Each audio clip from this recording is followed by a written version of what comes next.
Don't forget to subscribe and leave a comment on this video saying I subscribed. Let's get into it.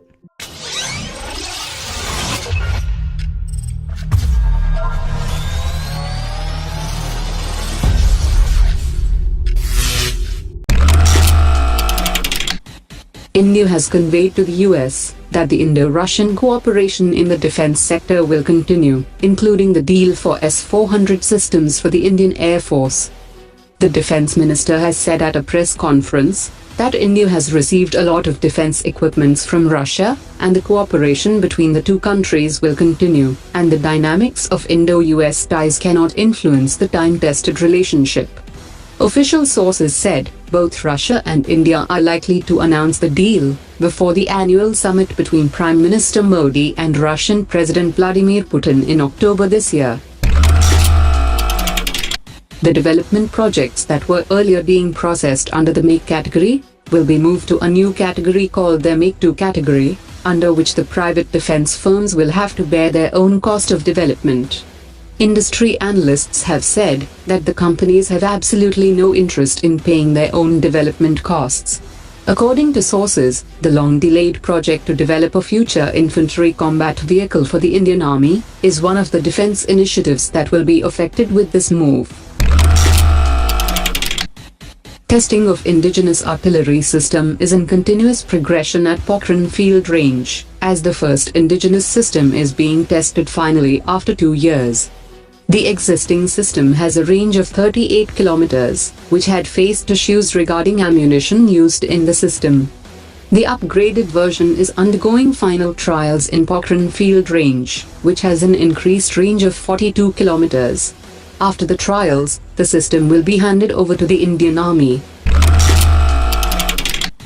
The Indian Defence Minister has countered the reports of the Parliamentary Standing Committee on Defence, which had said that there was shortage of funds for the armed forces.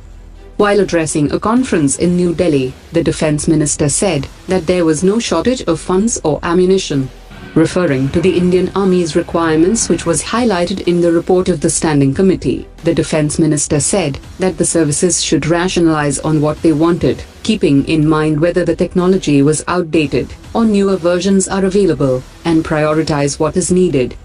The Indian Army had told the Standing Committee on Defence that the defence budget was inadequate and could not cater to most of its requirements. The navies of India, Japan and the US will enhance their anti-submarine skills in this year's Malabar naval exercises that will be held off the coast of Guam. For the first time, all three navies are deploying their maritime reconnaissance aircraft to sharpen their skills, as each side has an aircraft which can lay sonar buoys to detect underwater sounds. The Indian Navy is deploying its P-8I aircraft, the US is deploying its P-8A aircraft, and Japan is sending a Kawasaki P-1 aircraft.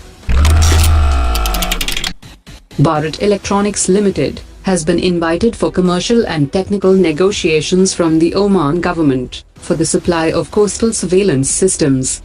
Oman has a requirement for new coastal surveillance system, and they have sought global bids for the tender. The President of Seychelles has said that the plan of a military base on Assumption Island will not be discussed with Prime Minister Modi when he visits India later this month. He said that the Assumption project will not move forward, as the opposition members in the National Assembly did not support the project. Indian Army Chief has said that the Indian Armed Forces are the repository of big data, and there is a need to record and institutionalize the information, and artificial intelligence should be used to carry out predictive analytics. He also laid stress on the need for collaboration with industry and academia, for leveraging various technologies available in the geospatial field to find solutions for the challenges faced by the Indian Army.